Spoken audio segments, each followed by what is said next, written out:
Mari jemaat yang dikasihi Tuhan, kita akan bersama-sama memperkatakan apa yang dimaksud dengan Pentakosta ketiga dan Mazmur 91. Apa yang dimaksud dengan Pentakosta ketiga? 1. Pentakosta ketiga adalah pencurahan Roh Kudus yang dahsyat di zaman ini, melebihi yang terjadi di Azusa Street. 2. Pentakosta ketiga akan mengakibatkan penuaian jiwa yang terbesar dan yang terakhir sebelum Tuhan Yesus datang kembali. 3. Pentakosta ketiga akan membangkitkan generasi Yeremia, yaitu anak-anak muda yang dipenuhi Roh Kudus, cinta mati-matian kepada Tuhan Yesus, tidak kompromi terhadap dosa, dan akan bergerak untuk memenangkan jiwa. 4. Pentakosta ketiga lahir di Indonesia dan bergerak ke bangsa-bangsa. Gerakan ini dari timur ke barat dan akan kembali ke Yerusalem. 5. Pentakosta ketiga akan memberikan kuasa untuk menyelesaikan amanat agung, dan setelah itu Tuhan Yesus akan datang kembali. Dan mari bersama kita sepakat dan percaya mendeklarasikan firman Tuhan yang tertulis dalam Mazmur 91. Dalam lindungan Allah, orang yang duduk dalam lindungan yang maha tinggi dan bermalam dalam naungan yang maha kuasa akan berkata kepada Tuhan, tempat perlindunganku dan kubu pertahananku, Allahku yang kupercayai. Sungguh, Dialah yang akan melepaskan engkau dari jerat penangkap burung, dari penyakit sampar yang busuk. Dengan kepaknya Ia akan menudungi engkau, di bawah sayapnya engkau akan berlindung. Kesetiaannya ialah perisai dan pagar tembok. Engkau tak usah takut terhadap kedahsyatan malam, terhadap panah yang terbang di waktu siang, terhadap penyakit sampar yang berjalan di dalam gelap, terhadap penyakit menular yang mengamuk di waktu petang. Walau 1.000 orang rebah di sisimu dan 10.000 di sebelah kananmu, tetapi itu tidak akan menimpamu. Engkau hanya menontonnya dengan matamu sendiri dan melihat pembalasan terhadap orang-orang fasik. Sebab Tuhan ialah tempat perlindunganmu, yang maha tinggi telah kau buat tempat perteduhanmu. Malapetaka tidak akan menimpa kamu, dan tulah tidak akan mendekat kepada kemahmu. Sebab malaikat-malaikatnya akan diperintahkannya kepadamu untuk menjaga engkau di segala jalanmu. Mereka akan menatang engkau di atas tangannya, supaya kakimu jangan terantuk kepada batu. Singa dan ular tedung akan kau langkahi. Engkau akan menginjak anak singa dan ular naga. Sungguh, hatinya melekat kepadaku, maka aku akan meluputkannya. Aku akan membentenginya, sebab ia mengenal namaku. Bila ia berseru kepadaku, aku akan menjawab. Aku akan menyertai dia dalam kesesakan. Aku akan meluputkannya dan memuliakannya. Dengan panjang umur akan kukenyangkan dia, dan akan kuperlihatkan kepadanya keselamatan daripadaku. Haleluya. Boleh tepuk tangan meriah untuk firman Tuhan biar terjadi dalam kehidupan kita. Haleluya. Haleluya. Shalom Bapak Saudara. Boleh sambil mengenal. Shalom. Bersuka cita dalam hadirat Tuhan. Amin. Pemazmur berkata seperti ini, lebih baik satu hari di pelataran Tuhan. Bapak Saudara tahu, waktu di pelataran Tuhan itu kita nggak cuman menyanyi, Tapi yang pentingnya adalah Tuhannya. Esensi sebuah ibadah adalah Tuhan. Jadi waktu kita berkumpul saat ini, kita ingin bertemu Tuhan. Betul? Oleh karena itu, waktu kita ingin bertemu Tuhan, mari siapkan hati untuk kita bertemu dengan Dia. Dengan ucapan syukur, dengan nyanyian yang menyukakan hati Tuhan. Biar ada dupa yang turun, yang naik dan menyenangkan hati Tuhan. Itu yang penting. Oleh karena itu siapkan saat ini yang penting. Fokus sama Tuhan. Dia segala-galanya. Mari sama-sama kita berdoa. Persiapkan hati kita. Fokus, tenang di dalam hadirat Tuhan. Terima kasih untuk hari ini kami bisa ada di tempat ini. Kami mau ingin hanya bertemu dengan Tuhan. Pribadi yang memberkati kami, yang menguatkan kami, yang menyembuhkan kami, yang melakukan segala perkara yang ajaib dalam hidup kami. Kami menyerahkan sepenuhnya ke dalam tangan Tuhan. Terima kasih ya Aba. Dalam nama Tuhan Yesus. Amin. Mari kita menyanyi untuk Tuhan. Tuhan tak pernah janji langit selalu biru, tetapi Dia berjanji selalu menyertai. Tuhan tak pernah janji jalan selalu rata, tetapi Dia berjanji berikan kekuatan. Jangan pernah menyerah, jangan berputus asa. Mujizat Tuhan ada saat hati menyembah. Jangan pernah menyerah, jangan berputus asa. Mujizat Tuhan ada bagi yang setia dan percaya. Bawa hati kami ya Tuhan, menyembah-Mu.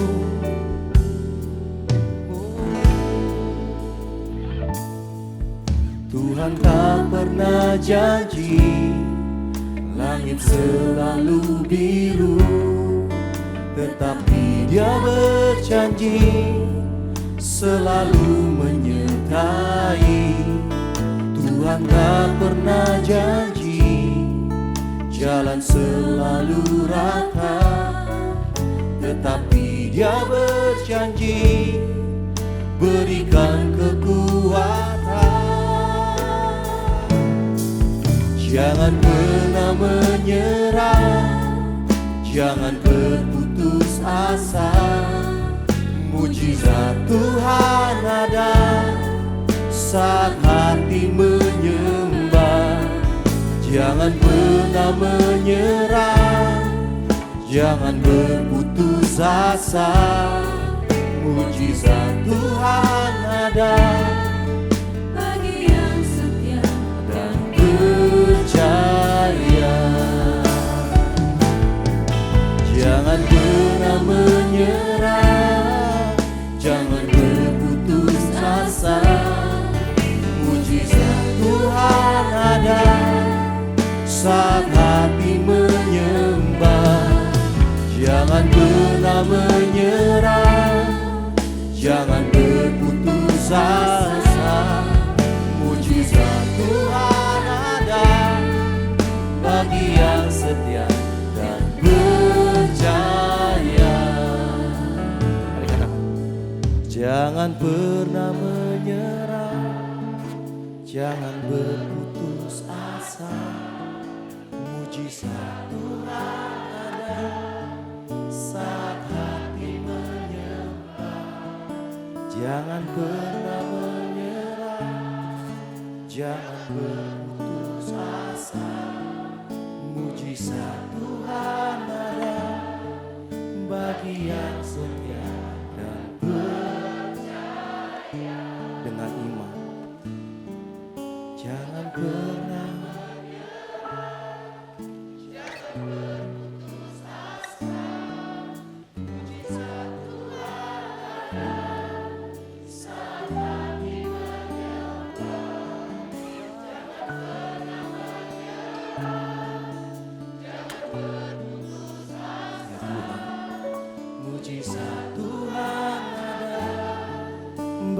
yang setia dan percaya. Sebab mujizat Tuhan ada bagi yang setia dan percaya. Sebab mujizat Tuhan ada bagi yang setia dan percaya. Mari sembah. Ada Tuhan di tempat ini, Tuhan hadir jamamu, Dia hadir mengalir. Rindukan hadiratnya, rindukan pribadinya. Hanya Yesus yang sanggup menolongmu. Kami percaya, kami yakin firman-Mu, mujizat-Mu pasti terjadi. Mari sembah, mari ambil waktu sembah. Mari angkat suaramu, jangan diam, jangan lihat kanan kiri. Kami sembah Tuhan dalam hadirat-Mu ya Tuhan. Kami rindu senangkan hati-Mu, hanya Yesus, Yesus Tuhan. Mari sembah terus pribadimu dengan Tuhan. Haleluya. Ada Yesus, ada Tuhan. Mengalir di tempat ini ya Tuhan. Mengalir bagi yang rindu jamah.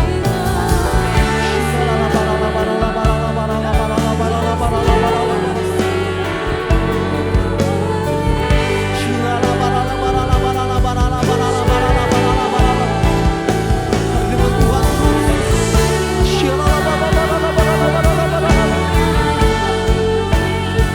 kami rindu ya Tuhan. Kami butuh Tuhan. Haleluya, haleluya, haleluya,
bersekutu dengan Tuhan.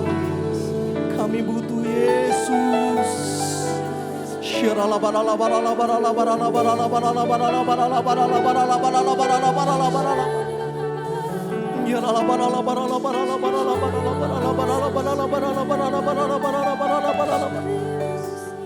Yesus, Yesus, Yesus. bersamamu Bapa, ku lewati perkenananmu ya, teguhkan hatiku. Engkau yang berindah, memberi pertolongan, anugerah-Mu besar melimpah bagiku. Bersamamu, bersamamu, bersamamu ku lewati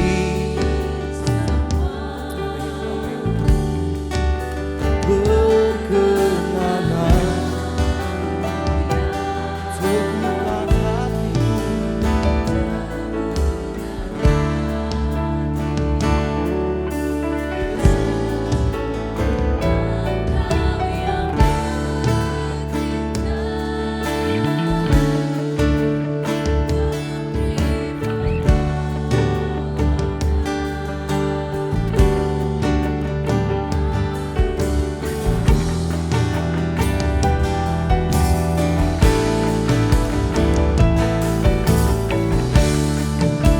Hanya bersamamu,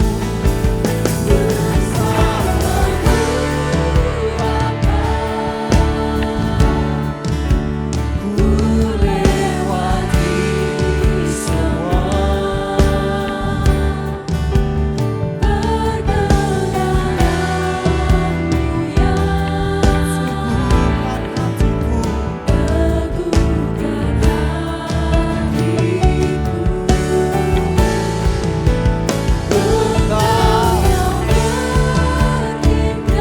Biar Engkau bertindak, memberi pertolongan,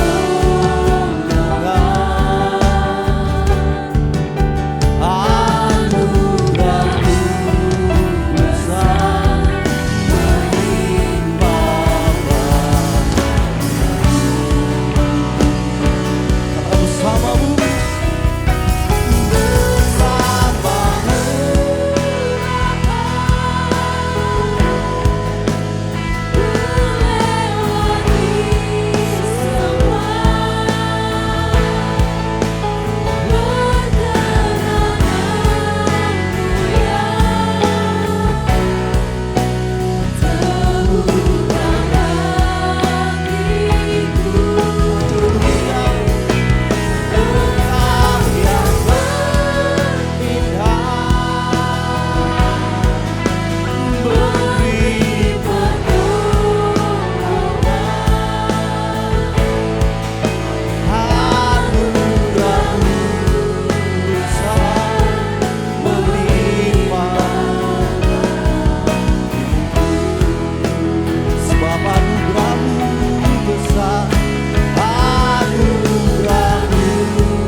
Mari yang terima anugerah Tuhan, kasih tepuk tangan yang lebih meriah lagi bagi Allah kita.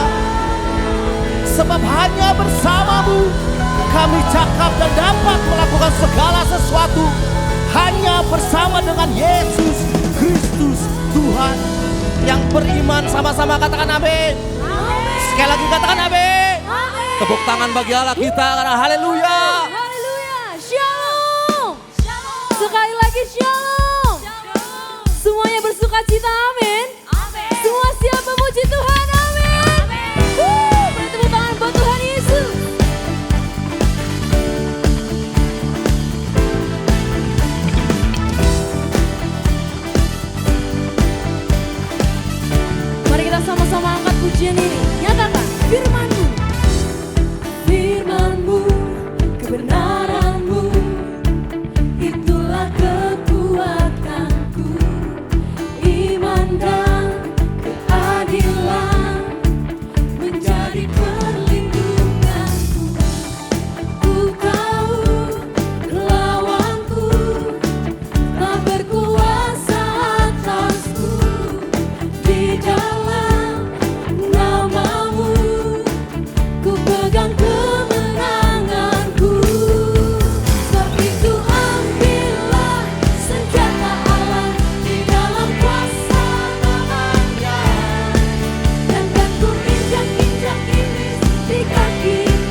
setiap kami Tuhan. Mari sama-sama sorakan haleluya.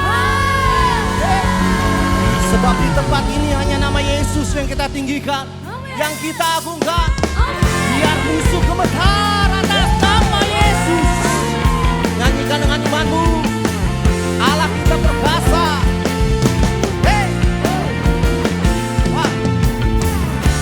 Firman terangi jalanku, perisai iman di setiap waktu, lindungiku dari segala, tak pernah ku ragu, karena Dia bersama.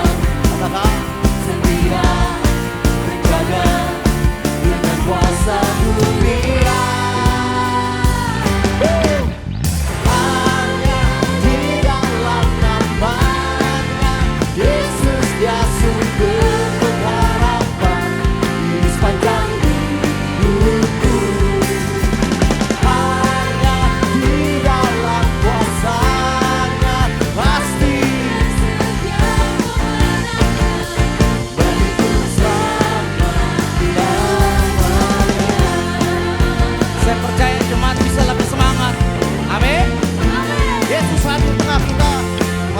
Nama Dia, haleluya.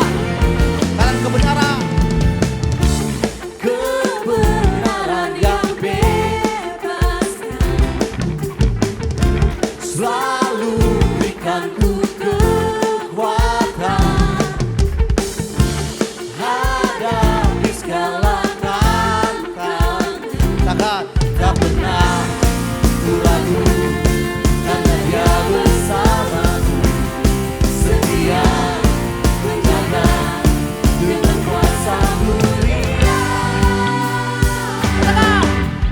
Hanya di dalam nama-Nya Yesus Dia sumber pengharapan di sepanjang hidupku.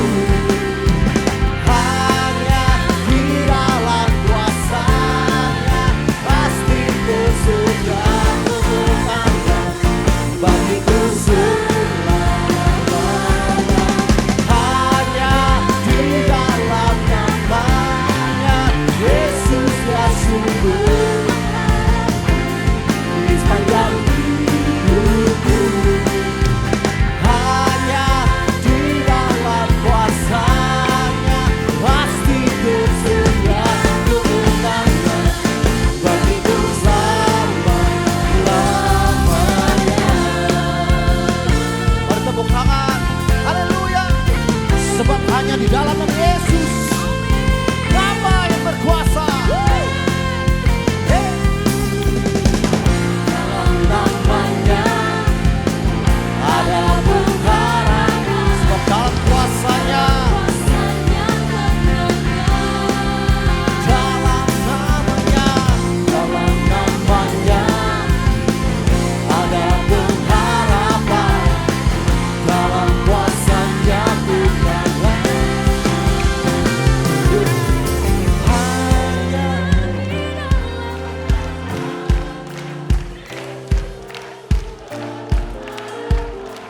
Di sepanjang hidupku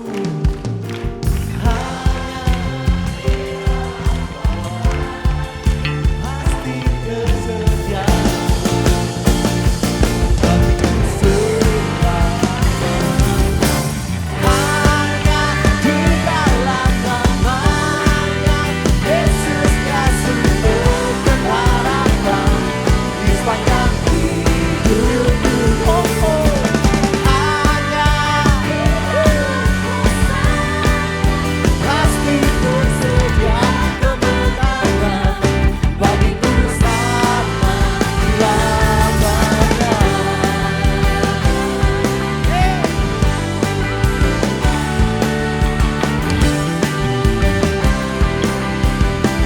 Nyatakan namanya, dalam namanya ada pengharapan, dalam kuasanya kemenangan. Tepuk tangan untuk nama Yesus.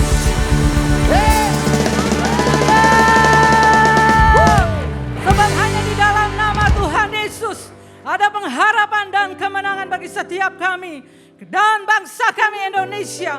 Kami mengangkat tangan kami untuk Indonesia. Damailah Indonesiaku, sejahteralah Indonesiaku, bersatulah Indonesiaku, majulah Indonesiaku. Biarlah ya Bapa, masuk tahun 2023, tahun politik, kami terus mengangkat tangan kami. Kami mematahkan setiap siasat jahat atas bangsa ini Tuhan. Atas setiap persepakatan-sepakatan yang jahat Tuhan untuk meruntuhkan bangsa ini. Kami mematahkan kuasa di dalam nama Tuhan Yesus Kristus. Kami terus berdoa, terpilihnya seorang pemimpin yang takut akan Tuhan, yang nasionalis toleran untuk memimpin bangsa ini pada Pilpres tahun 2024. Tuhan, kami berdoa di era Pentakosta yang ketiga ini, pencurahan Roh Kudus yang dahsyat dan besar-besaran sedang tercurah. Biarlah ya Bapa, setiap lutut bertelut, lidah mengaku hanya Engkau satu-satunya Tuhan Yesus. Kami terus berdoa Tuhan, Indonesia menang atas setiap krisis ekonomi, krisis energi, krisis pangan, bencana-bencana alam dahsyat. Biarlah ya Bapa, Indonesia terus menang, bangkit, pulih Tuhan. Kami terus berdoa Tuhan untuk pemimpin kami, bangsa kami, Presiden Joko Widodo dan wakilnya Pak Maruf Amin. Kiranya Engkau memberikan tuntunan Tuhan di dalam mengambil setiap keputusan-keputusan penting untuk negara ini Tuhan. Kami berdoa Tuhan untuk gembala sidang kekasih kami Pak Niko, penggembalaannya. Hamba-Mu terus dipakai sebagai pembawa api Pentakosta ketiga dari bangsa ini sampai kepada bangsa-bangsa. Menjadikan setiap kami umat yang bangkit, jadilah pemenang. Terima kasih ya Bapa. Seluruh keluarga besar ada di dalam tangan perlindungan Tuhan yang sempurna. Kami mengangkat tangan kami berdoa untuk Gembala CK7 kami Dr. Yanto. Penggembalaannya Tuhan terus diurapi Tuhan kerinduannya untuk menjadikan setiap kami murid sejati. Umat yang layak dan berkemenangan di dalam Tuhan. Terus ya Bapak, sebagai seorang dokter spesialis Engkau berkati Tuhan. Sehingga setiap pasien-pasien yang dapat sembuhkan Tuhan. Bahkan mengenal Engkau sebagai Tuhan Juru Selamat pribadi Tuhan. Dan seluruh keluarga besarnya kami mau serahkan ke dalam tangan penyertaan perlindungan Tuhan yang sempurna. Kami berdoa Tuhan. Untuk bangkitnya generasi Yeremia di CK7. Di kota kami, di bangsa kami, bahkan sampai kepada bangsa-bangsa, generasi anak-anak muda yang sungguh-sungguh takut akan Tuhan. Tuhan menolak dosa dan kenikmatan-kenikmatan yang ditawarkan dunia. Berani hidup di dalam kekudusan. Pakai generasi ini Tuhan sebagai motor penggerak kebangunan rohani yang semakin lama semakin besar. Terima kasih ya Bapa. Mari setiap umat Tuhan yang percaya kita bersama-sama katakan, amin.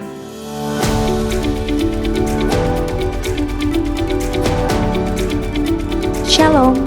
Gembala dan seluruh pengerja CK7 serta jemaat Tuhan mengucapkan terima kasih kepada Pendeta Robertus Purwadi SESPD yang telah memberkati kita semua melalui penyampaian pesan firman Tuhan pada hari ini. Tuhan Yesus memberkati Bapa dan keluarga berlimpah-limpah. Amin. Berikut kami sampaikan beberapa pengumuman. Ibadah Raya via live streaming hari Minggu tanggal 19 Maret 2023 pukul 7, 9, 11.30, 14 dan 16.30 waktu Indonesia Barat akan dilayani oleh Gembala Sidang Bapak Pendeta Dr. Insinyur Niko Nyoto Raharjo dan disertai dengan perjamuan kudus. Ibadah tayang ulang atau rerun yang dilakukan secara onsite untuk ibadah Mandarin Service, 2 PM yang Professional and Couple Service, 316 Youth English Ministry, ibadah Junior Church, serta King's Kid, ibadah anak berkebutuhan khusus di channel YouTube GBI PRJ CK7. Untuk persembahan umum, kolekte, perpuluhan jemaat, ucapan syukur dan lain-lain dapat dilakukan melalui e-banking, mobile banking, ATM maupun online di website rekening persembahan CK7, BCA Cabang Tamrin dengan nomor akun 206 333 8222 atas nama GBI PRJ. Ibadah onsite Minggu tanggal 19 Maret 2023 diadakan di GBI PRJ pukul 9 waktu Indonesia Barat dilayani oleh Pastor Randy Junaidi BSC. Pukul 11.30 waktu Indonesia Barat dilayani oleh Pastor Billy Lantang. Pukul 16.30 waktu Indonesia Barat dilayani oleh Pendeta Johan Momoindong. GBI Interkon pukul 9, 11 dan 16.30 waktu Indonesia Barat dilayani oleh Pendeta Hengki So MTH. GBI Alam Sutra Mall pukul 9, 11, dan 13 waktu Indonesia Barat dilayani oleh Pendeta Johan Lumoindong. Pukul 15 dan 17 waktu Indonesia Barat dilayani oleh PDM Willy Santoso BSC. GBI PRJ Pluit pukul 9 dan 11 waktu Indonesia Barat dilayani oleh PDPR Adi Chandra. GBI PRJ Mandarin pukul 9 waktu Indonesia Barat dilayani oleh Pendeta Akun. GBHCR pukul 9 waktu Indonesia Barat dilayani oleh Evangelis Selviawati MTH. GB San Moritz pukul 9 dan 11 waktu Indonesia Barat dilayani oleh Pendeta Robertus Purwadi SESPD. Pukul 13, 15, dan 17 waktu Indonesia Barat dilayani oleh Pastor Tilio Lokman. Ibadah raya onsite di atas disertai juga dengan ibadah pemuda dan anak secara onsite.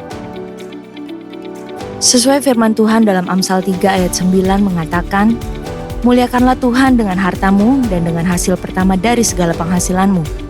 Maka lumbung-lumbungmu akan diisi penuh sampai melimpah-limpah, dan bejana pemerahanmu akan meluap dengan air buah anggurnya." Dan sesuai pesan Gembala Sidang untuk kita menaati firman Tuhan tersebut, maka sebagai gereja yang sepenuhnya mengikuti firman Tuhan, mari kita membawa persembahan buah sulung dengan sukarela tanpa paksaan, penuh sukacita dan ucapan syukur. Lakukan dengan beriman saja. Persembahan buah sulung dapat ditransfer ke rekening BCA Cabang Tamrin dengan nomor account 206 371 7878 atas nama GBI PRJ, atau dapat menggunakan amplop persembahan dan dimasukkan ke dalam kotak-kotak persembahan yang tersedia di pintu masuk dan pintu keluar. Jika kita taat melakukannya, maka Tuhan akan membuka tingkap-tingkap langit dan mencurahkan berkat-Nya bagi kita yang taat akan firman-Nya. Amin.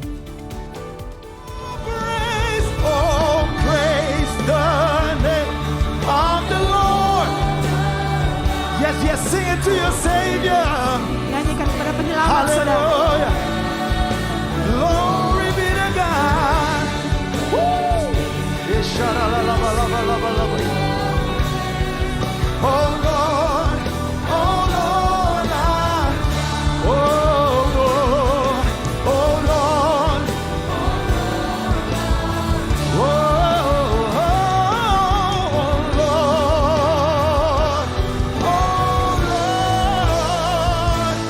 our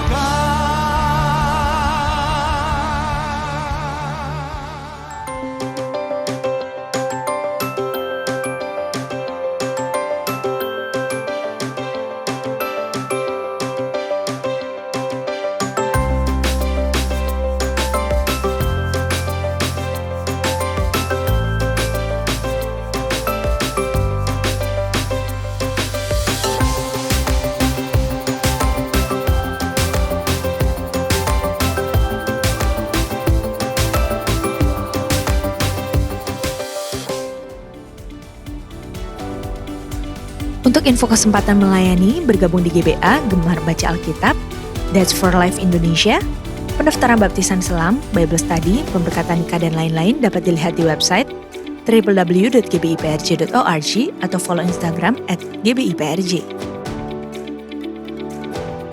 Sekian pengumuman pada hari ini. Terima kasih atas perhatian Bapak Ibu sekalian. Tuhan Yesus memberkati.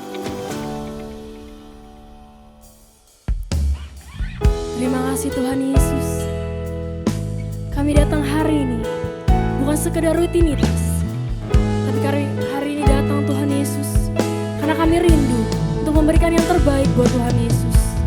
Terima kasih Tuhan, terima kasih.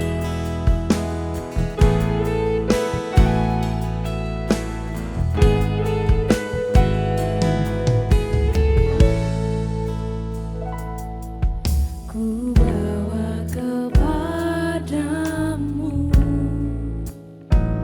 oh Tuhan, persembahanku ini.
sama-sama nyatakan. Ku beri yang terbaik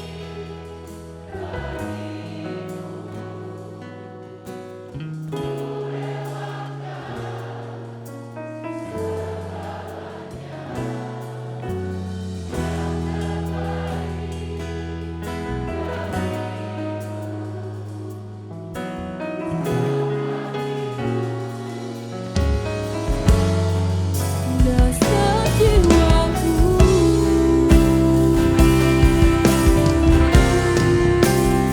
Ku beri yang terbaik, Yesus bagimu.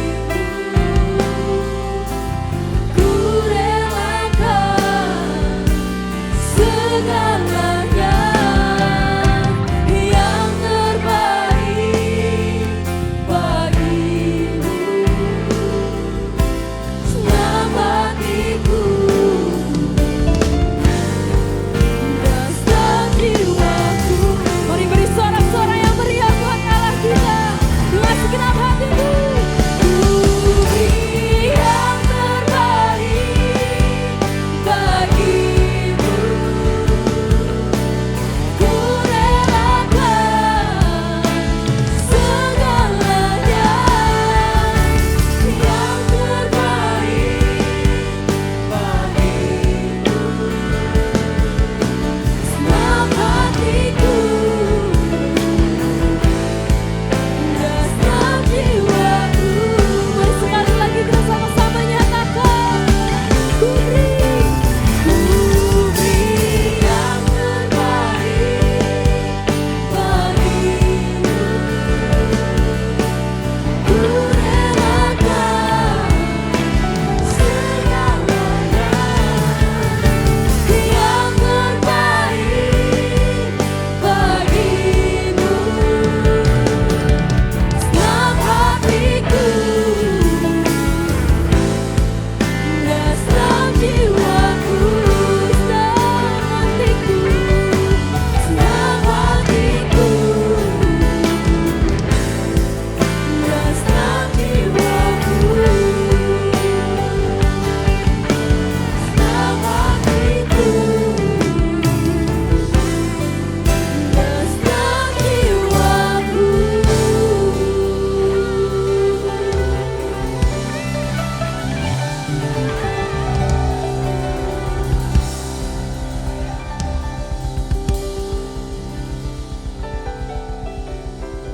Shalom, saudara yang dikasihi Tuhan Yesus Kristus. Puji Tuhan, pada hari ini kita bisa berkumpul bersama, memuji, menyembah Tuhan, mengagungkan nama Tuhan Yesus Kristus di dalam ibadah yang saya pikir luar biasa. Mengapa? Karena kita selalu rindu untuk menyenangkan hati Tuhan. Nah, sebelum firman Tuhan disampaikan, mari kita bersatu dalam doa. Bapa di surga, terima kasih untuk anugerah-Mu, rahmat-Mu, kasih setia-Mu yang luar biasa yang Kau curahkan bagi kami anak-anak-Mu. Pada ibadah hari ini kami mengucap syukur untuk lawatan-Mu, jamahan-Mu. Engkau begitu mengasihi kami. Engkau begitu memperhatikan kami anak-anak-Mu. Dan jika sebentar kami akan merenungkan kebenaran firman Tuhan, mari Bapa, urapi kami. Biar kami mengerti apa yang kami renungkan, apa yang kami baca, itu menjadi sebuah ketaatan kami untuk melakukan semua perintah Tuhan. Urapi kami Tuhan, urapi hamba-Mu, menyampaikan kebenaran firman Tuhan ini. Kalau firman ini sangat memberkati aku akan impartasikan kepada umat-Mu. Dan kalau aku diberkati, mereka juga diberkati Tuhan. Bahkan lebih dari apa yang aku terima. Roh Kudus, beracara dengan leluasa. Di dalam nama Yesus, mari yang siap merenungkan firman Tuhan dan diberkati oleh firman Tuhan, sama-sama kita katakan amin. Saudara, ada satu hal yang harus kita mengerti, bahwa sebagai umat Allah, sebagai anak-anak Allah, sebagai orang percaya, kita bukan hanya sekedar dipanggil untuk diselamatkan. Kita bukan hanya sekedar dipanggil untuk diberkati. Tetapi Tuhan lebih daripada itu. Kita diselamatkan, kita ditebus oleh darah Kristus, Harusnya kita binasa tapi mendapatkan anugerah kehidupan yang kekal. Tuhan mau supaya kita punya hubungan yang indah dengan Dia. Kita memiliki relationship yang intim dengan Tuhan. Itulah sebabnya maka Tuhan memposisikan kita sebagai umat Allah yang menyembah Dia. Menyembah Tuhan. Menyembah artinya kita mengakui bahwa Allah itu lebih besar dari apapun juga. Menyembah artinya kita mengakui bahwa Tuhan itu berkuasa atas hidup kita. Menyembah artinya kita mengikrarkan diri kepadanya bahwa hanya Engkaulah satu-satunya yang aku puji, aku muliakan, aku agungkan, aku tinggikan. Dan itulah yang disebut sebagai penyembah Allah. Oleh sebab itu, judul firman Tuhan hari ini adalah penyembah yang benar itu menghasilkan mujizat. Nah, saudara, saya ingin beri sebuah pengertian dulu terlebih dahulu seperti ini. Bahwa sujud menyembah itu adalah sebuah tindakan atau kegiatan manusia untuk menyatakan keagungan Allah. Menyatakan kemahakuasaan Tuhan.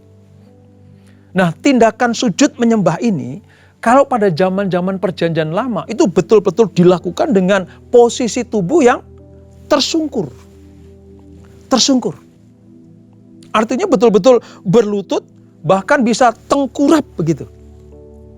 Ini arti daripada sujud menyembah. Sampai kepada kepala ini menyentuh tanah. Itu kegiatan menyembah. Itu proses sujud menyembah kepada Allah. Dan itu lazim dilakukan oleh orang-orang pada perjanjian lama. Nah, kalau di perjanjian baru itu sudah ada sebuah perubahan ya saudara. Tidak harus sujud menyembah seperti yang dilakukan oleh orang-orang perjanjian lama. Ya bisa saja dilakukan. Tetapi prinsipnya, esensinya menyembah adalah memusatkan hidup kita. Mengarahkan seluruh kehidupan kita hanya kepada Allah. Dengan cara apa? Fokus kepada Tuhan di dalam pujian, di dalam ucapan syukur, di dalam keagungan dari umatnya kepada Allah Sang Pencipta itu. Nah, di dalam bahasa Ibrani saudara, kata menyembah itu artinya syakah. Syakah. Dan nanti diterjemahkan dalam bahasa Yunani memiliki arti proskuneo. Ya, Ibraninya sakah, lalu Yunaninya proskuneo. Proskuneo itu secara singkat saja saya mau katakan bahwa seperti seekor anjing yang mencium tuannya. Seperti seekor anjing yang mencium tuannya. Itulah terminologi dari proskuneo. Saya tidak menyamakan kita dengan binatang apapun termasuk anjing ya saudara. Tetapi tindakan seekor anjing yang ketemu dengan tuannya karena tuannya sudah mengasihi anjing itu, memelihara anjing itu, memberi makan, melindungi, kalau sakit diobati. Balasan dari seekor anjing kepada tuannya yang begitu mengasihinya adalah dengan merindukan kehadirannya. Merindukan persekutuan dengan tuannya. Makanya anjing kalau ketemu sama tuannya saudara. Tuannya pulang dari kantor atau pulang dari pelayanan, pulang dari manapun. Begitu masuk ke rumah, itu saya pastikan anjing yang setia itu langsung lari ya, mengejar tuannya untuk apa? Memeluk, bahkan sampai menciumnya. Dan tuannya sangat senang. Sering saya melihat itu. Si pemilik anjing itu sangat senang kalau anjingnya bisa merasakan belayan tuannya, merasakan pelukan tuannya. Jadi dua-duanya, baik si tuan dan seekor anjing itu menikmati hubungan yang luar biasa. Dan terminologi proskuneo mengambil sikap seekor anjing kepada tuannya seperti itu. Nah, di dalam penyembahan yang proskuneo itu saudara, di situ ada pengertian bahwa ada rasa hormat. Ada rasa meninggikan tuannya. Si anjing merendahkan hati lalu menghormati tuannya. Di dalam proses penyembahan umat Allah juga seperti itu. Penyembahan kita kepada Tuhan itu harus didasari atas rasa hormat. Rasa hormat kita kepada Tuhan, lalu merendahkan diri di hadapan Tuhan, merendahkan hati di hadapan Tuhan, itulah yang membuat penyembahan kita itu betul-betul berkenan kepada Tuhan. Lalu yang ketiga, di dalam proskuneo juga ada sikap hati yang benar. Artinya bahwa kita punya motivasi yang tulus. Kita punya tujuan yang murni kepada Tuhan. Sepenuhnya hanya ungkapan rasa syukur. Sepenuhnya hanya ungkapan rasa terima kasih kepada Tuhan. Bahkan saya sendiri pernah mengalami, merasakan bagaimana proskuneo saya dengan Tuhan. Cara saya menyembah dengan Tuhan sampai saya tidak berkata apa-apa, bisa berkata apa-apa. Saking agungnya hubungan itu. Saking tingginya hubungan itu. Kenapa? Karena punya sikap hati yang benar di hadapan Tuhan. Nah, ini salah satu pengertian tentang penyembahan atau proskuneo, saudara. Lalu yang ketiga, bahwa di dalam proskuneo itu ada iman dan tindakan. Seorang penyembah yang disukai oleh Tuhan, yang dinanti-nantikan oleh Tuhan adalah seorang penyembah yang memiliki iman dan tindakan yang selaras. Dalam hal ini, pada posisi kita menyembah kepada Tuhan itu Tuhan sudah disukakan luar biasa. Tapi tahukah saudara, bahwa penyembahan tidak melulu pada posisi kita tersungkur, kita berdoa melipat tangan tutup mata. Bukan hanya itu. Arti kata iman dan tindakan dalam penyembahan adalah di dalam segi kehidupan apapun juga kita bisa pada posisi menyembah Tuhan. Sebagai contoh, seorang ibu yang sedang memasak di dapur, sambil memasak kalau hatinya juga fokus kepada Tuhan. Memasak karena ingin menyukakan hati suaminya, ingin melayani anak-anaknya. Maka masakannya itu betul-betul menjadi masakan yang dihasilkan dari seorang penyembah. Si suami di kantor, di tempat pekerjaan, di tempat dia beraktivitas. Sementara dia bekerja, namun tetap tune sama Tuhan. Ada connect dengan Tuhan. Pekerjaan yang benar, pekerjaan yang mulia, yang kudus itu diperhitungkan Allah sebagai sebuah penyembahan. Ketika kita dimanapun, di marketplace, di dunia usaha, dimanapun, selama sikap hati kita benar di hadapan Tuhan, dan itu sebagai sebuah ungkapan rasa syukur kepada Allah, maka penyembahanmu dan penyembahanku diperhitungkan sebagai sebuah penyembahan yang berkenan kepada Tuhan. Karena didasari atas iman dan tindakan. Nah saudara, di dalam kisah di Alkitab ini, banyak sekali Tuhan menyampaikan sebuah terminologi tentang penyembahan. Tetapi yang Tuhan cari sebenarnya bukan bentuk penyembahannya, saudara. Karena banyak orang mementingkan bentuk penyembahannya. Oh caranya begini, oh lagunya ini, ya itu gak salah. Tapi jangan itu yang diutamakan. Sebab apa? Sebab Allah mengutamakan si penyembah dibanding metode penyembahan atau tempat penyembahannya. Nanti akan saya tunjukkan satu ayat buat kita semuanya. Bahwa Tuhan lebih suka mencari penyembah-penyembah daripada sekedar tempat penyembahan. Nah, dalam kisah di Alkitab ini saudara, ada banyak sekali yang mewakili tentang bagaimana manusia itu ya melakukan iman dan tindakannya dan diperhitungkan oleh Allah sebagai bentuk penyembahan yang penuh dengan iman dan tindakan. Yang pertama, kita akan melihat di dalam Matius pasal yang ke-9 ayat yang ke-20 sampai 22. Mari kita lihat. Matius pasal yang ke-9 ayat 20 sampai 22. Sebelum kita membaca, saya ingin kisahkan terlebih dahulu ya saudara, bahwa kisah ini terjadi ketika apa?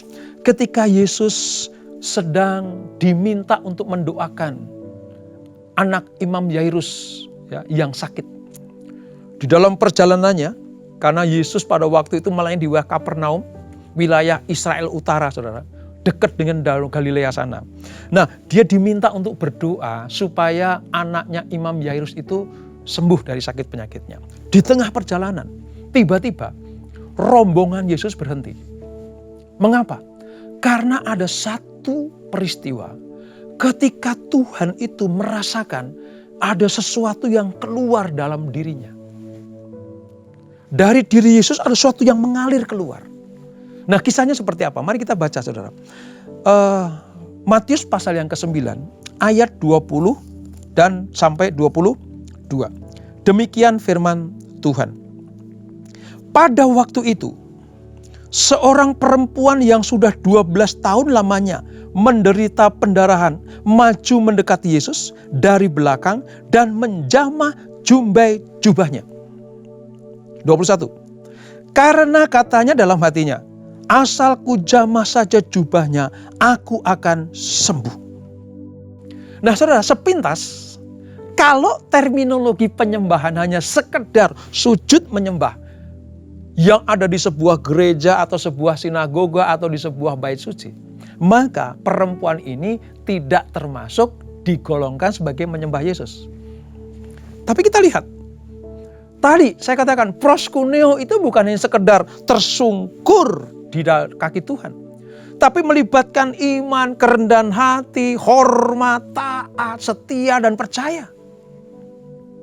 Dan si wanita yang mengalami pendarahan 12 tahun ini punya sikap hormat, taat, setia, percaya, dan iman dan tindakannya itu. Saya melihat ini sebuah penyembahan yang agung di mata Tuhan. Mengapa saudara? Karena si wanita ini sudah mengalami pendarahan sakit 12 tahun loh. Bukan cuma hitungan hari, bukan minggu, bukan bulan, tapi tahunan, 12 tahun. Itu betul-betul sudah menguras segala kehidupannya. Termasuk harta bendanya. Ludes untuk berobat. Termasuk kekuatan kesehatannya. Sudah lemah luar biasa.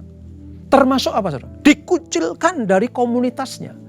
Karena bagi orang Yahudi, kalau ada orang yang menstruasi atau meleleh darah, ya, itu dinyatakan najis. Dan biasanya orang dinyatakan najis itu 7 hari. Tapi saudara lihat, 12 tahun. Sudah tidak punya apa-apa lagi. Demi mendengar Yesus lewat di daerahnya, apa yang terjadi? Ini kesempatan untuk aku menerima kesembuhan. Maka sikapnya adalah hormat, gentar kepada nama Tuhan. Dan dia melakukan iman dan tindakan yang luar biasa. Dan akhirnya apa saudara? Hari itu juga pendarahannya berhenti dan disembuhkan. Karena apa? Karena iman dan tindakannya.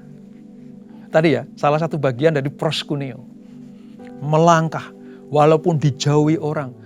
Kita bisa mengerti bagaimana perempuan itu dari belakang menjamah jumbai jubah Yesus.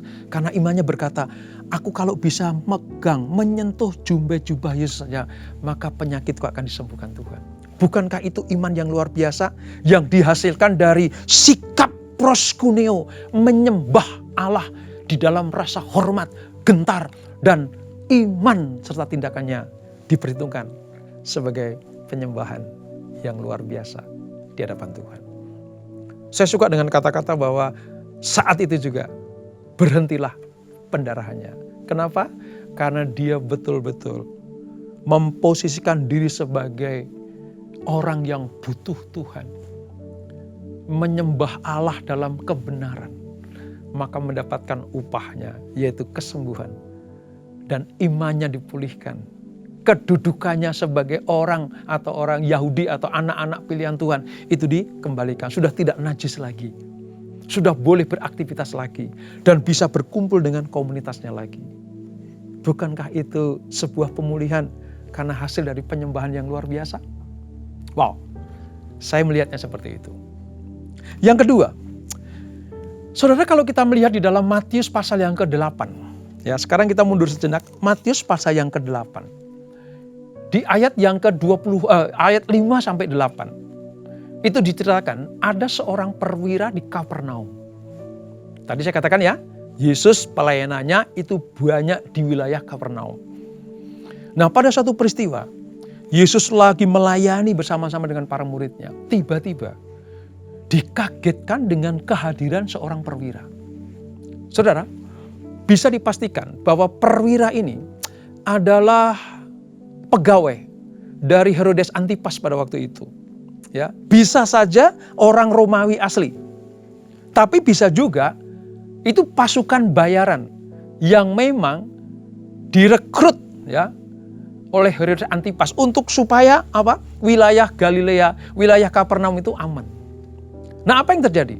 Si perwira ini punya pegawai, punya bawahan. Bawahannya itu sakit keras, saudara. Dikatakan sakit keras. Dia sudah mendengar bagaimana Tuhan Yesus bisa melakukan mujizat-mujizat yang luar biasa. 5 roti, 2 ikan, 5.000 laki-laki kenyang. Dia mendengar. Bagaimana dia membangkitkan Lazarus yang sudah mati 3 hari. Dia dengar. Bagaimana ya orang-orang yang timpang, buta, dicelikkan dan buat Tuhan berjalan. Dia mendengar. Jadi imannya si perwira ini timbul dari pendengaran akan firman Allah. Begitu mendengar bahwa Yesus melewati wilayahnya, daerah Kapernaum itu, maka sang perwira mendekati Yesus. Saudara, di dalam tradisi pada zaman itu, tidak mudah seorang pegawai raja itu datang kepada orang yang disebut sebagai orang yang beragama. Apalagi Yesus. Yesus pada waktu itu selain terkenal ya, dan diikuti banyak orang berbondong-bondong, tapi juga dibenci orang Farisi, orang Saduki, ahli-ahli Taurat.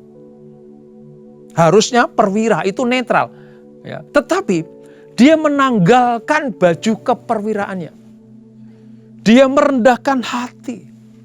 Dia memposisikan diri sebagai orang yang butuh Tuhan, lalu hormat kepada Tuhan. Tadi proskuneo tadi, hormat dan merendahkan hati. Maka tanpa segan-segan, tanpa malu-malu, mengesampingkan derajat keperwiraannya, dia datang kepada Tuhan. Apa yang terjadi? Mari kita baca, saudara. Matius pasal yang ke-8, ayat 5. Demikian. Ketika Yesus masuk ke Kapernaum, datanglah seorang perwira mendapatkan dia dan memohon kepadanya. Saudara bayangkan, seorang perwira memohon kepada Yesus. Ini jarang terjadi. Ya. Tuhan, dia panggil Yesus, Tuhan, hambaku terbaring di rumah karena sakit lumpuh. Dan ia sangat menderita.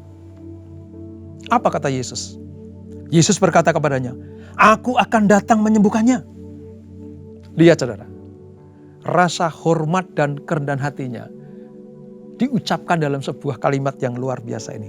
Tapi jawab perwira itu kepadanya, Tuhan, aku tidak layak menerima Tuhan di dalam rumahku. Katakan saja sepatah kata, maka hambaku itu akan sembuh. Si perwira mendapatkan tawaran dari Tuhan Yesus supaya Yesus datang ke rumahnya. Tapi perwira menyatakan dirinya bahwa aku gak layak. Aku betul-betul gak layak. Aku ini orang berdosa.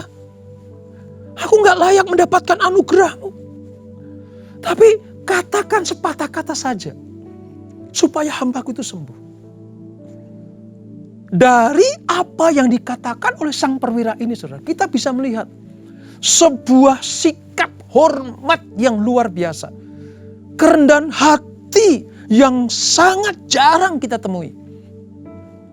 Bisa saja perwira itu minta ajudannya, panggil Yesus, suruh datang kepadaku, menghadap kepadaku, supaya menyembuhkan hambaku. Panggil itu yang namanya Yesus, harus datang kepadaku, supaya menyembuhkan pegawaiku. Bisa saja pakai ajudan seperti itu. Tapi sudah lihat, dia datang tanpa membawa atribut apapun. Dia hormat kepada Yesus, memanggil Yesus sebagai Tuhan. Bahkan dia merasa tidak pantas Yesus datang ke rumahnya.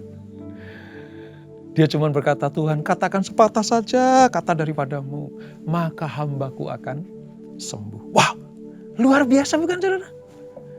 Saudara tahu, ini bentuk proskuneo. Ini bentuk penyembahan yang sejati di hadapan Tuhan. Tempatnya bukan di bait suci. Tempatnya bukan di sinagoga.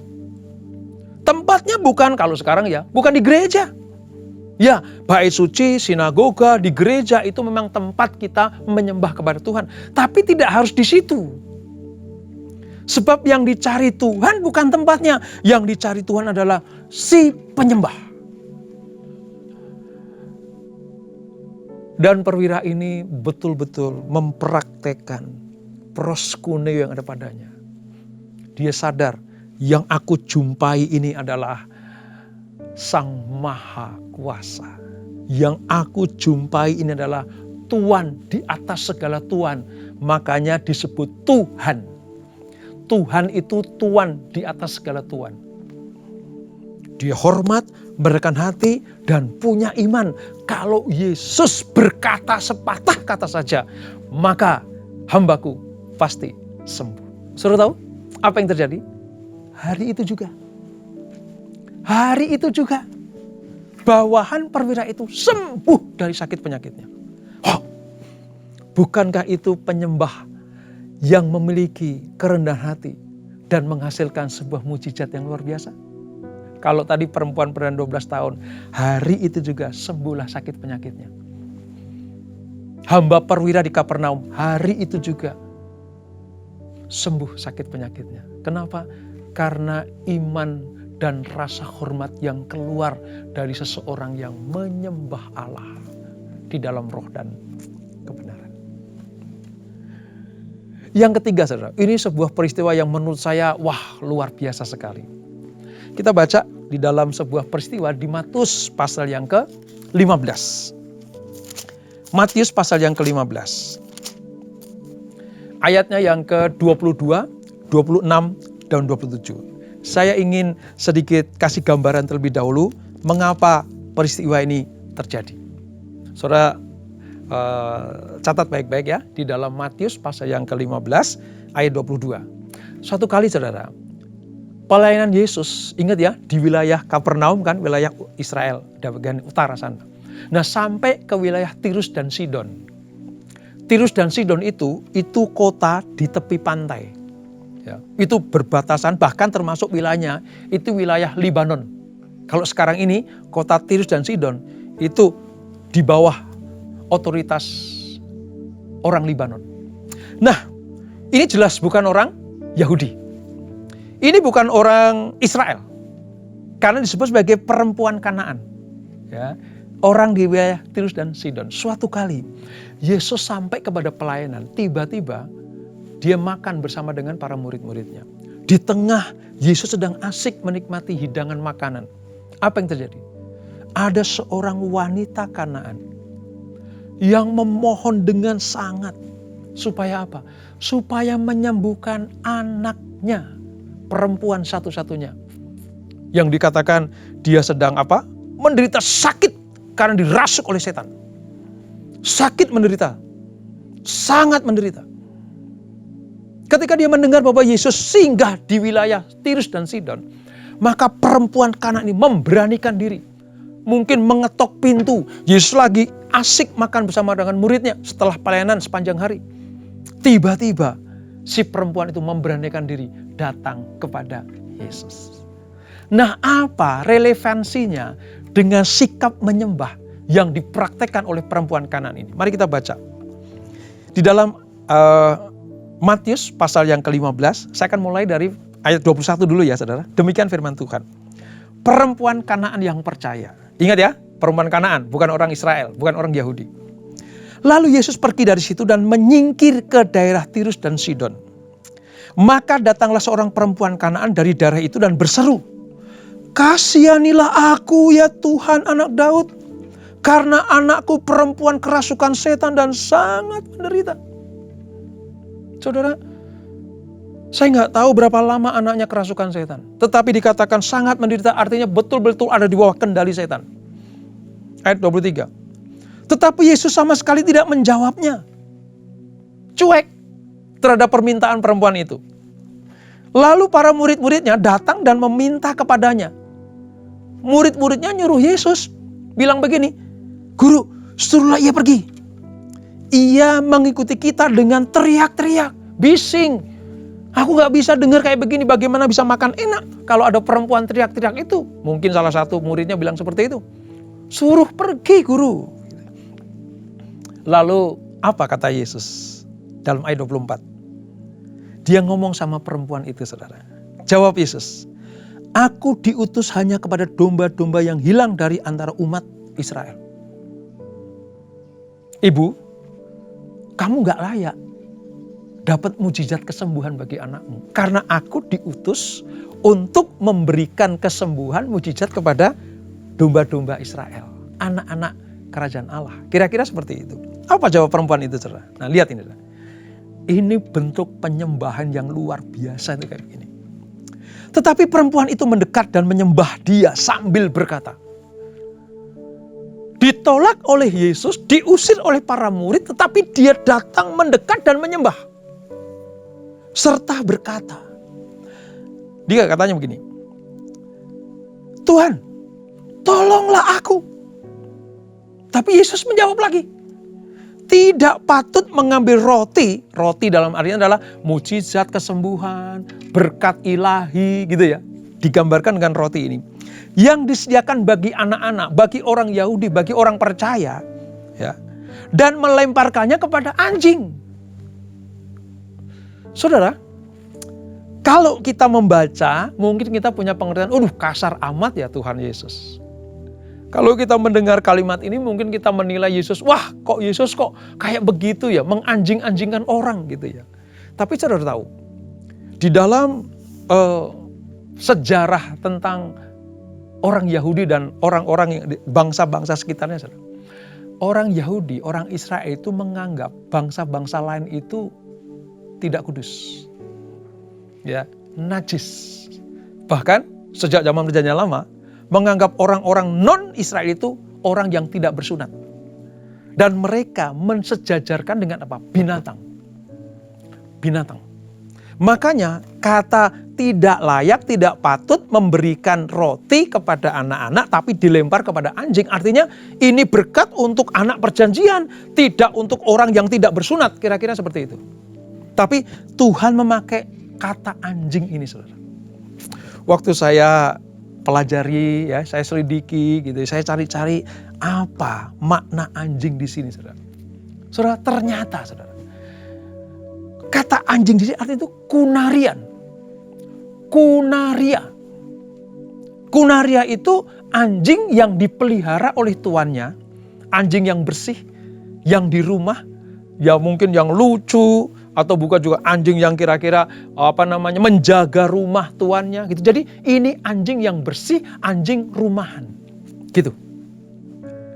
Makanya dengan jelas nanti satu ayat akan menjelaskan itu. Tapi saya kasih penekanan dulu seperti ini, saudara.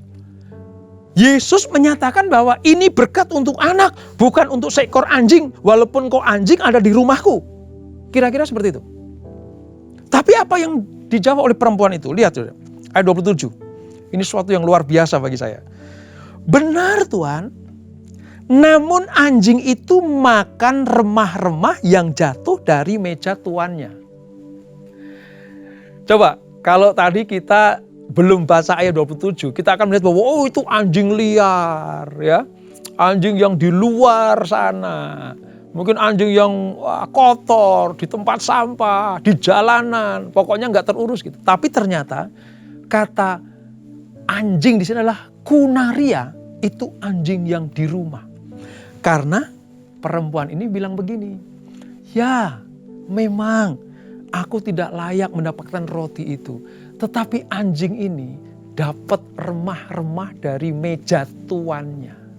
Berarti anjing itu ada di dalam lingkungan tuannya. Ini mewakili perkataan ketika dia berseru, Tuhan, anak Daud, Artinya sekalipun dia orang Kanaan, tapi dia percaya bahwa Yesus adalah keturunan Daud, Raja Israel itu. Dan menyembahnya sebagai Tuhan. Oh, luar biasa, saudara. Saya bisa membayangkan bagaimana perasaan Yesus waktu dia tahu bahwa ini perempuan betul-betul bukannya sekedar beriman kepadaku, tetapi dia aku perlakukan seperti itu. Dia tetap percaya bahwa aku sanggup menyembuhkan. Makanya Alkitab dengan tepat mengatakan dia datang merangkak, sujud dan menyembah. Itu proskuneo, perempuan Kanaan kepada Tuhan. Dari 3 contoh yang saya sampaikan tadi, entah pendarahan 12 tahun dari perempuan itu, atau perwira Kanaan. Di sini ditambahkan, siapa lagi? Perempuan Kanaan ini, atau perwira Kapernaum dan perempuan Kanaan ini. Semuanya mendapatkan mujizat Tuhan. Kenapa? Karena Yesus menjawab seperti ini, ayat 28. Maka Yesus menjawab dan berkata kepadanya, "Hai ibu, besar imanmu, maka jadilah kepadamu seperti yang kau kehendaki." Dan seketika itu juga anaknya sembuh. Wow, saudara bisa lihat, nggak nunggu lama. Penyembahan yang benar, proskuneo yang benar, didasari atas hormat, kerendahan hati, iman dan tindakan yang kuat kepada Allah. Penyembahan itu menghasilkan mujizat. Saya suka dengan kata-kata seperti ini, saudara. Asalku jamah saja jubah-jubahnya. Artinya asal aku bisa pegang jubah-jubahnya. Gak usah peluk Yesus lah. Aku tuh gak bisa dan gak boleh peluk Yesus karena aku najis. Gak usah peluk Yesus. Asal aku jamah jubah-jubahnya saja aku pasti akan sembuh. Lalu perwira Kapernaum, gak usah bersabda berkalimat-kalimat, sepatah kata saja. Ucapkan Tuhan, sepatah kata saja, maka hambaku akan sembuh. Lalu perempuan Kanaan tadi berkata, remah-remahnya saja. Gak perlu 1 bakul roti. Gak perlu 1 roti, remah-remahnya saja. Bukankah ini pernyataan kerendahan hati, iman yang kuat, hormat kepada Allah, ya, dilakukan dengan tindakan yang konkret, menghasilkan mujizat yang luar biasa. Dari sini saya belajar, saudara, berdoa, ya, berbicara dengan Tuhan itu sederhana sekali, sederhana sekali. Ya, jubah-jubah, sepatah kata, remah-remah, itu kan bagian terkecil dari Tuhan. Itu pun sudah sanggup membuat mujizat yang luar biasa. Buktinya seketika itu juga pendarahnya berhenti. Buktinya seketika itu juga anak atau hamba perwira Kapernaum itu disembuhkan. Seketika juga anak perempuan Kanaan disembuhkan. Itulah proskuneo yang Tuhan kehendaki. Tiga-tiganya tidak terjadi di tempat ibadah loh, saudara. Ya. Bukan berarti saya anti tempat ibadah. Saya masih beribadah, saya melayani di gereja. Saya tidak anti tempat ibadah. Tapi kalau terminologi kita hanya menyembah di tempat ibadah, di luar itu bukan penyembahan, salah besar. Karena dari 3 contoh ini, semuanya sikapnya menyembah Allah. Tuhan sedang mencari penyembah yang luar biasa seperti ini, saudara. Dan mari kita lihat, saudara, 1 ayat terakhir buat kita semuanya. Di dalam Yohanes 4. Ya, Yohanes 4 ayatnya yang ke-23. Yohanes 4 ayat 23. Kalau saudara sering beribadah secara onsite atau online di CK7, ya, maka saudara akan familiar dengan ayat ini. Yohanes 4 ayat 23. Perhatikan baik-baik. Demikian firman Tuhan. Tetapi saatnya akan datang dan sudah tiba sekarang bahwa penyembah benar akan menyembah Bapa dalam roh dan kebenaran. Sebab Bapa menghendaki penyembah-penyembah demikian. Dari 1 ayat ini, saudara, saya tidak menemukan penyembahan-penyembah atau tempat menyembah. Tapi yang dicari Tuhan adalah penyembah. Dari sini kita bisa melihat bagaimana tempat penyembahan tidak sepenting manusia yang menyembah. Puji syukur ada gedung gereja. Puji syukur ada tempat beribadah. Nah, kalau kita tidak bisa datang ke gereja, kalau kita tidak bisa datang ke rumah Tuhan seperti ibadah online seperti ini, itu pun diperhitungkan Allah sebagai sebuah penyembahan kalau posisi kita adalah menyembah Dia. Ini yang saya maksud. Sebab Tuhan mencari penyembah-penyembah yang menyembah Allah dalam roh dan kebenaran. Sebab itulah yang dikehendaki Tuhan. Latar belakang ini saudara, ketika Yusuf ketemu sama perempuan Samaria. Ya, tidak lazim seorang Yahudi ketemu sama perempuan Samaria. Sudah Samaria perempuan pula. Gak ada sejarahnya orang Yahudi bercakap-cakap intim dengan orang Samaria. Tetapi Yesus dalam rangka menyebarkan kasih keselamatannya, dia harus berjumpa dengan perempuan itu. Terjadi dialog. Perempuan itu intinya bilang gini, kami diajarkan menyembah oleh nenek moyang kami di Gunung Gerizim ini. Orang Samaria, kiblatnya adalah Gunung Gerizim. Tetapi orang Yahudi itu di bait suci di Yerusalem. Nah, ketika perempuan bilang bahwa kami menyembah Allah di Gunung Gerizim ini, Yesus memberikan sebuah pengertian yang benar. Hei perempuan, tiba saatnya nanti orang tidak menyembah Allah di Gunung Gerizim dan orang tidak menyembah Allah di Yerusalem. Ada kalimat seperti itu. Kata Yerusalem itu menyebut pada bait suci. Waktu Yesus ngomong seperti itu, bait suci masih ada. Belum runtuh. Ya. Yesus sedang menyatakan bahwa ya oke, kamu menyembah Allah di Gunung Gerizim, menyembah Allah yang tidak kamu kenal. Sementara orang Yahudi menyembah Allah di bait suci di Yerusalem. Allah yang mereka kenal. Tetapi nanti tiba saatnya penyembah-penyembah benar akan menyembah Bapa dalam roh dan kebenaran. Bukan hanya di Gunung Gerizim, bukan hanya di bait suci, tapi dimanapun mereka berada bisa menyembah Allah dalam roh dan kebenaran. Ini maksudnya. Dan betul saudara, tepat tahun 70, ekspansi Romawi yang dipimpin oleh Jenderal Titus masuk ke Yerusalem. Apa yang terjadi? Itu Yerusalem dibuat kacau, ya, porak-poranda, termasuk bangunan bait suci. Disebutkan tidak ada satu batu terletak di atas batu yang lain karena runtuh semuanya. Dan saudara tahu, sampai sekarang orang Yahudi tidak punya bait suci lagi. Makanya dia berdoa, ya. Dia memohon doa-doanya itu di tembok ratapan. Tepat seperti yang dinubuatkan Yesus. Tiba saatnya penyembah-penyembah benar akan menyembah Bapa dalam roh dan kebenaran. Bukan di Gunung Gerizim, bukan di Yerusalem atau bait suci itu. Saya melihatnya begini, saudara. Mengapa sampai sekarang bait suci tidak dibangun kembali? Karena Tuhan sedang menggenapi ini.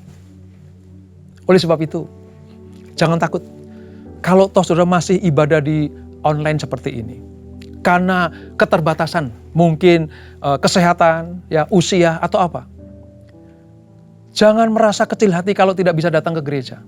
Selama saudara pada posisi menyembah Allah, saudara disebut sebagai penyembah dalam roh dan kebenaran. Syukur-syukur bisa datang ke gereja. Syukur-syukur bisa datang ke rumah Allah. Di situ juga menyembah. Tetapi yang Tuhan cari adalah penyembah-penyembahnya.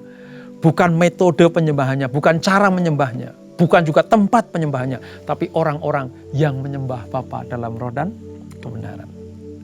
Dan luar biasanya, penyembah-penyembah benar akan menerima mujizat yang Tuhan sediakan. Seperti perempuan pendaran 12 tahun, seperti perwira di Kapernaum, dan seperti perempuan Kanaan yang tiga-tiganya mendapatkan mujizat karena memiliki hati yang menyembah kepada Allah. Hormat, rendah hati, punya iman, dan tindakan selaras dengan perintah Allah. Dan itulah firman Tuhan hari ini. Sebelum kita menikmati berkat Allah, mari kita berdoa bersama-sama. Bapa di surga, terima kasih. Hamba-Mu sudah menyampaikan isi hati-Mu. Bagaimana restorasi tentang penyembahan yang benar itu Tuhan berikan kepada kami semuanya. Kami percaya ketika sikap hati kami adalah hormat, merendahkan hati di hadapan Tuhan, memiliki iman dan tindakan yang selaras dengan kebenaran firman Allah, maka kami disebut sebagai penyembah-penyembah Allah. Allah sedang mencari penyembah-penyembah yang demikian. Dimanapun kami berada, mungkin kami menyembah Allah di bait suci atau di tempat kami beribadah, di gereja sekarang ini. Atau kami sedang menyembah Allah di rumah kami ketika kami ibadah online seperti ini. Kami percaya, Kau perhitungkan itu sebagai sebuah penyembahan yang berkenan kepada Allah. Dan kalau itu kami dasari atas iman dan tindakan, maka kami akan menerima mujizat-mujizat-Mu. Terima kasih Bapak. Berkati anak-anak-Mu, berkati kami semuanya, berkati para penyembah-penyembah yang luar biasa ini. Dengan demikian, mereka mendapatkan bagian, yaitu menerima mujizat dan berkat-berkat perkenanan Tuhan. Terpuji nama-Mu, kekal selama-lamanya. Di dalam nama Yesus, yang diberkati. Sama-sama kita katakan, amin. Tuhan Yesus memberkati.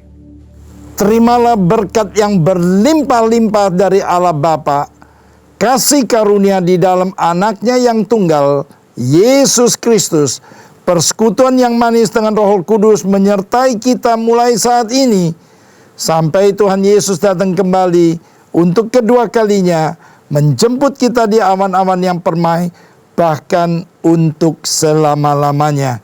Semua yang percaya katakan, amin.